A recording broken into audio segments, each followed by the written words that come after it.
نبی کریم صلی اللہ علیہ وآلہ وسلم کو جب کوئی کام سخت تکلیف اور پریشانی میں ڈال دیتا تو آپ صلی اللہ علیہ وآلہ وسلم یہ دعا پڑھتے تھے، یا حیو یا قیوم برحمتک استغیث، اے زندہ اور ہمیشہ رہنے والے رب، تیری رحمت کے وسیلے سے میں تیری مدد چاہتی ہوں۔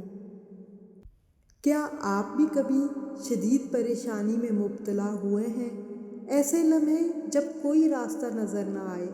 صحابی رسول حضرت انس بن مالک رضی اللہ تعالیٰ عنہ فرماتے ہیں، جب نبی کریم صلی اللہ علیہ وآلہ وسلم کو کوئی معاملہ پریشانی میں ڈال دیتا تو آپ صلی اللہ علیہ وآلہ وسلم یہ دعا پڑھا کرتے تھے، اور یہ دعا ہمیں سکھاتی ہے کہ پریشانی میں کسی اور کے در پر نہیں بلکہ صرف اللہ کی رحمت کی طرف رجوع کریں۔